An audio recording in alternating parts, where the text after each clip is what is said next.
Chris, what is our fifth main topic today? This one comes from Alex. Hey, John, I know the social media reactions to Rings of Power came out last week, but like you've said before, they can skew a little positive until they give their full reviews. Well, the review embargo is over, and as of right now, the Rotten Tomatoes score is 100%. Obviously, it won't stay at 100%, but this is a huge opener. What do you think, and does it make you even more excited to see it this week?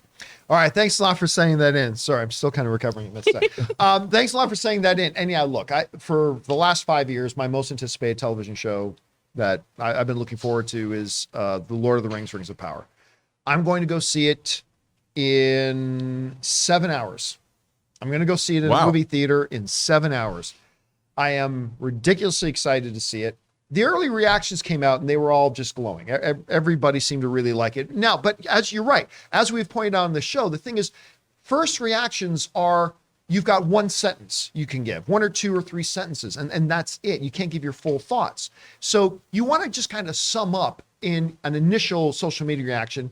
And if you liked it, then that's all going to sound glowing and it's all going to sound great.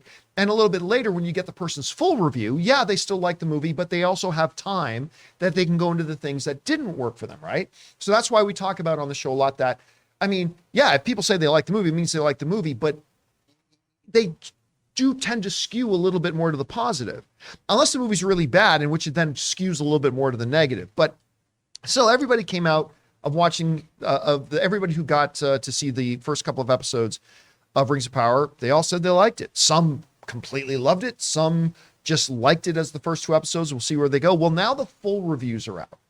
So now we can get more into it. And you're right, after I think it was the first 14 reviews that came out, and they were from the likes of Slash Film, RogerEbert.com, Inverse, all these types of outlets. It did hold 100%. You're right. So when the first batch of reviews came out, it did hold 100%. Right now, they're at about 27 reviews, the way I'm looking at it right now, and it is at 94. So 94% right now, with 20 some odd reviews at the moment, as I keep refreshing here. And it's, things from like Digital Spy and comicbook.com and Collider and Inverse and on and on and on. And it's all great. Now, with that score, though, it's important because I had a little bit of a conversation, a quick exchange in the live chat of today's show before the show started, where, one of our viewers said, well, wait a minute, 100%? Because it was at 100% at the time. You expect me to believe this this show is absolutely flawless. And again, this goes to people's basic misunderstanding of what Rotten Tomatoes is. 100% on Rotten Tomatoes is not saying a movie or a show is perfect by any stretch of the imagination. All that's saying is that all the people who saw it, at bare minimum, enjoyed it. Maybe they thought it was the greatest thing ever made. Maybe they were like, I'm a little on the fence about it, but you know what? Overall, I liked it. I mean, so it can be anywhere in between that, right? So when you see on Rotten Tomatoes something has 100%, it's not suggesting that it's perfect by any stretch of the imagination. It's just saying that out of all the people who saw it, they all, at bare minimum, enjoyed it. That's it. The same thing's true for something you see that has 0%. Something has a 0, that doesn't mean it's absolutely the worst thing ever made. It just means that out of everybody who saw it, they just basically didn't like it. Maybe they thought there was some good stuff about it, but overall they didn't enjoy it, or maybe they thought it was the worst thing in the world. So right now, holding at this moment a 94%, that is not saying that this is 6% away from being a perfect TV show. Not at all. It's just telling us that out of all the critics and outlets that have seen it and are reporting on it so far, 94% of them say they enjoyed it. Okay, great. Let me tell you my one big concern. And Chris, you and I were talking about this a little bit before the show. Because I'm going to go see it in about 7 hours. Here's my big worry. I am somebody, when it comes to my television watching, I do not like it when you've got to get 6 or 7 episodes into something before you really get to the show being good. It's like, no, I don't owe you 3 hours or 4 hours or 5 hours of my time before you finally start to engage me or finally start to entertain me. Now, not everybody's like that. And I'm not saying I'm right for feeling that way. That's just the way I feel. It's not right or wrong. It's just the way I am with a lot of shows, right? Like It's your responsibility of a show, as a show, to, you don't have to come out with guns blazing, but you have to hook me. It's your job to hook me. It's not my job to give you a chance. So in the first couple of episodes, like House of the Dragon, like does House of the Dragon come out exploding onto the scene? No, but they delivered engaging, interesting, fascinating excellence in TV. It splooshed well. It splooshed. It splooshed. So now Right. one of my worries is, so John, so what about your worry? So here's my worry. My worry for myself and the style of viewer that I am is that even a lot of the outlets that are saying this thing's magnificent are saying it is a slow start. It's a slow burn to start. And that's fine for a lot of people. I just worry that it might lose me. I'm just kind of worried that it might lose me. But I don't know. Like, when I think about it, it all depends. Rob, you pointed out to me when I said this earlier, you said, yeah, but different people's definition of slow can be very different, because if you interpret slow a certain way, you could look at House of the Dragon episode 2 as being very slow because there's no action in it. Right. But narratively, it ain't slow. Narratively, it's great. So it depends on interpretation. It depends on how you see it. I mean, I'm very encouraged to see all these people really liking the show. That's great. Again, 7 hours from now, I will be sitting down in the theater to watch it myself. 9 hours from now, I'll be walking out of the theater, hopefully having had a good time, but you never know. Anyway, Chris, you're seeing now we're getting not just the initial reactions, but now we're getting the full reviews. What's your takeaway from all this, and where's your expectation level right now? I think one of the best ones I saw was that with all of the money that Amazon has put into this, it pays off. And that makes me very happy, because we talked so much going into this about how expensive the show was, how so much was being put into it. And I'm glad we're seeing it have a good payoff here. I love that so many critics too were, hey, I was skeptical. I went into this honestly not wanting to like it or having a problem with it. And they came out changed by it, going, Right. okay, I'm on board with this. I will say, I mean, what we talked about off camera, Tolkien is slow. Oh yeah, if you read Tolkien, it's slow. And so I don't really mind that from this show. I mean, it's the same thing when I've talked to people about Dune a little bit of, well, this really follows the pacing of the book, and this pacing makes sense for me as a fan of the book. And I went, oh, okay, I can get behind this as somebody who hadn't read that and was wondering about the pacing issues. So I'm probably going to give it way too much grace, because I could let this show just be about like them talking to me about grass and hobbit meals. Well, there's no hobbits yet, but I could have just them showing this world and I'd be a happy camper. I'm really excited that it seems like it is going to live up to the hype that's been built up around it. One hopes. I hope. We'll see what I'm saying tomorrow. Hey guys, we want to take a second to thank the sponsor of this video, Ryan Reynolds, and specifically his delightful company, Mint Mobile. So look, after years of fine print contracts and getting ripped off by big wireless providers, if we've learned anything, it's that there's always a catch. So when I first heard that Mint Mobile offers premium wireless starting at just $15 a month, I thought, what's the catch? But after talking to them and using their service, it all made sense. There isn't a catch.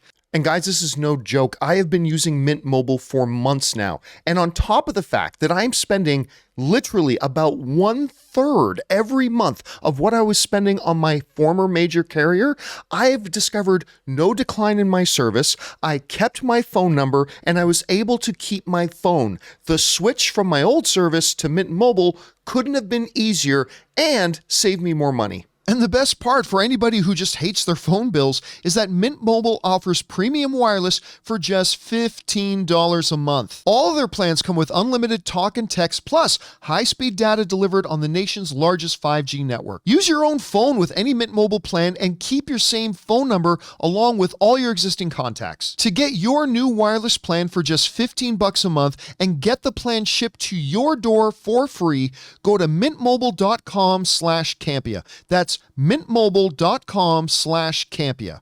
Cut your wireless bill to $15 a month at mintmobile.com/Campea. Anyway, Rob, we're hearing the reviews now. We've seen the trailers. What's your takeaway at this point? And now on the eve, because really for us tomorrow night, I think it's at 6:00 tomorrow night. It's going to air on Amazon, 6:00 Pacific Standard Time. So what's your expectation now going into these final hours? Well, it's interesting to me. I kind of look at this differently in that, you know, there was no, J.R.R. Tolkien did not give a voice to this age. He was more of a historian of this age. Whereas in Lord of the Rings, all the characters speak. You know, they talk and you get to know them and you understand who they all are and everything. All of this is coming out of, you know, the appendices of Return of the King or whatever. So they had to make a TV show with characters and storylines and all that. What I'm interested in is I want to see something that provides an incredible epic tale with richly drawn characters. The same thing I'm always looking for. So to me, this could be, let's say if this was not called Lord of the Rings and had nothing to do with J.R.R. Tolkien and was just the exact same story with the same characters that you're about to see. Does it work? It doesn't work. That's what I want, because I think so often the fantasy genre is a genre that I grew up with. I read Tolkien, I read the Sword of Shannara, and I read all that stuff, the Lord Fowl's Bane, the Chronicles of Thomas Covenant. I read a lot of fantasy, but I was never a huge fan of the genre. I read the main cornerstones of it, but it never really, whereas something like Game of Thrones really interests me because of all the political intrigue and the machinations and what's happening. This storyline fascinates me. Just what happens in the Second Age is something I'm really interested in seeing, how it's dramatized. So I would expect, John, being that this is not just the most expensive TV show, it's the most expensive anything that's ever been made in entertainment. So I would expect nothing less than we're getting top drawer entertainment. I mean, the best, if it isn't the best television show ever made, it better damn well come close, because I don't need it to be the best television show. What I mean is made. in terms of its resources. I just need it to be really good. Yeah, I'm being hyperbolic there, but I just want a great, epic fantasy show that tells me a really compelling story with great characters I can really get involved with. Whether or not that they're true to Tolkien or not, I'm not expecting. I mean, there's been a lot of analysis done, and having worked on the Lord of the Rings discs, I mean, as we talked about, a lot of liberties in those Lord of the Rings movies. That's the funny thing with some of the people that I talked to today about who have concerns about it, and which is fair, have concerns about how close to the source material will it be, which is a totally fair concern. It totally is.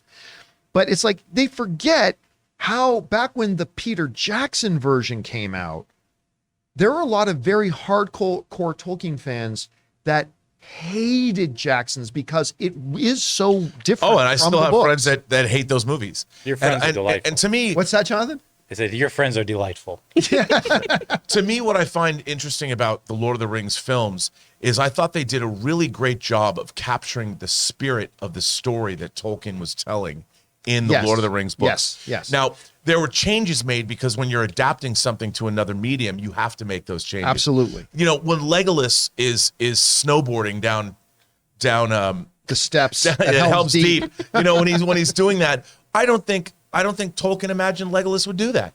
Or when, you know, going down the Mumakil or whatever, the horn or the snout, the trunk, the Oliphant. Yeah, the Oliphant. Yeah, the Oliphant snout. The Timothy Oliphant. Yeah, I don't think that happened. That Tolkien envisioned that either. But when you're putting that in a movie, it's a great moment of, you know, I mean, when Legolas is just, it's awesome because it's a visual medium, and you can't convey that when you're reading. So that kind of stuff doesn't bother me. Or Treebeard, you know, the ants being slow. Yeah, that is not how they are in the book. No, but it's funny. And I mean, hell, you got John Rhys Davies playing Gimli and Treebeard. You know, and a lot of people are like, what is that? But look, so I just want a great show, a great story, great characters. So these characters are 1,500 years apart. I mean, look, now, if you were to ask me about Star Trek, I'd be like, you can't do that. He's a But mean you pirate. know, I'm not as precious about Tolkien. Well, here's Give me the a thing. good story and good characters. A lot of my friends have never liked. I've been saying this since my movie blog days, and people really don't like that I say it. Whether it's comic book fans, old TV show fans, novel fans, whatever. But I stand by this to this day, and I don't think it's ever been proven wrong. And I'm not the one who came up with this. It's just I heard this once, and I completely agree with this. The main job of a filmmaker, or in this case, television show thing, and I believe this 100%, the main job, I'll just use the term filmmaker. The main job of a filmmaker is not to be as faithful as possible to the source material. The main job of a filmmaker is to make the best product possible. That's their main job. And so, okay, so Peter Jackson made Frodo really different than the way he is in the book. Fine. I'm okay with that. Okay, Civil War took massive departures from what the Civil War story was in the original source material. That's fine. The thing I am concerned about as a television viewer, as a movie viewer is, do you give me a good product? Because sometimes, and you've pointed this out to me, Rob, sometimes the way something is on the printed page of a comic book or of a novel or whatever, if you just did it that way on screen, it doesn't play as well on the screen as it does in a book. So that's why I don't need this thing to be as close as possible to the source material, because you and I talked about this. The source material in this case is a thing with a lot of gaps. It's really based on a lot of appendices and things like that, right? I just want them to say, like you just said so eloquently, I just want to see a good product. That's all I care about. In and of itself, on its own merits, give me a good product. That doesn't work for everybody. Some people, like who are fans of certain novels, they want to see something that's as close to the source material as possible. And for those people, it may or may not work when they see, the Da Vinci Code, or they see whatever is based on older works. And that's totally fair and legitimate. But for me, I just want to see the best show possible. Also, we've talked a lot about I think one of the things that I don't want to see, and Peter Jackson really said it best. He said, when we were adapting Tolkien, they would make changes to make the story good, but he has said very eloquently as well that it was not up to us to inject our own personal beliefs into this material, that we were trying to maintain fealty to what Tolkien was trying to convey. And the idea that, one of the underlying messages of Tolkien's works was that he was really worried about the industrialization of what was happening. The industrialized world versus the natural world. And so that is, and metaphorically, what Isengard was doing was just that, and you could see it, and that was really well conveyed. But I think that a story that is essentially timeless, you don't want to so often, and this is such a weird example, John, but I keep thinking back to Peter Hyams' 2010. 2010, he decided, well, I'm going to inject what I feel about the Cold War in this movie. And so it's the Russians and the Americans are fighting each other. But in the original book, the Russians and the Americans teamed up to beat the Chinese. And if he had just made that movie, it would have been more relevant. It wouldn't seem as horribly dated as it seems now, because he decided, I'm going to inject my own beliefs into this when he didn't trust in the original material. But all storytellers, to one degree or another. No, it's true. Yeah, all storytellers. But I mean, the point though is that, like George Lucas certainly did that with Star Wars. Right, but that was his. Yeah. I mean, But what I mean is, if you when you bring in things that are, I just don't like seeing things that get dated 10 years later because the messaging was so much of that time. And stories like this are timeless, and they've got the meanings of these stories are these deep-rooted myths, and even Tolkien went back into other mythologies hundreds of years old. And I hope that this is a story for the ages, not just today. Chris, when you look at this bigger issue of, because we all have things that we're favorites of. Like, I am a big fan. My favorite comic book story run of all time is Age of Apocalypse. So, hey, listen. By the way, dope. That's a for you, dope Soul. storyline. That's for you, Soul. It is a dope storyline. If Not Soul a is dope watching movie. today. So, like, when I saw that the new X-Men movie was going to be X-Men Apocalypse, I'm like, wee! I was very, very excited. Very disappointed that it had nothing to do with Age of Apocalypse whatsoever. So, like, all of us can have attachments to certain source material and whatever. For you, Chris, when you approach a movie that's either an updated version of an older movie or show, or based on a book, or based on a graphic novel, or based on some kind of manga or something like that, where is that for you? Like, how important is it to you that it stays as close to the source material as possible versus, can you think of examples of times when it didn't, or times when something completely departed from the source material and it worked for you or didn't? I don't know. Where's your line on that? I mean, for me, I try to separate those two things, right? Because I can always have the source material. I can always go back to it. People freaked out about Cowboy Bebop, right? Right. This is trash and this is so disrespectful to the anime. go watch the anime then. That's fine. No one's forcing you to watch this. And sure, there were things I didn't love in the live action, but I also thought that it had a lot of merit to it, and I enjoyed it. Civil War was something where it was, well, this is very different, but it worked, and I liked it. And so for something like Lord of the Rings, if I don't love Rings of Power, I can always go back to these books. I can always go back to these other movies. Heck, I can go play some video games. I can hang out with my dog Gimli and have a great day. Son of Gloin. Son of Gloin, his proper given name. But it's not going to detract from the original worth of those things that I love. I just might not love this new thing. And that's okay, because somebody else will. Not everything's made for me. And also, John, I mean, there have been adaptations.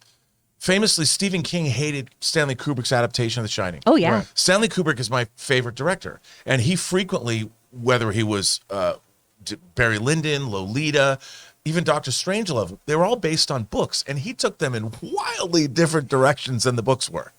He even worked with Nabokov, the writer of the author of Lolita, and changed the book, changed the story. But he adapted them. He kept the books as a jumping off point, but he took them where he wanted them to go, creating something new. And yet no one complains about, well, other than Stephen King. Other than Stephen King, I mean, yes. I mean, but The Shining, the Kubrickian version of The Shining, and then it shows up in Ready Player One, you know, and I think that when you have an artist reinterpreting another artist's book in a different form, you can come up with something really cool. And I'm curious to see, more than anything else, what have they come up with?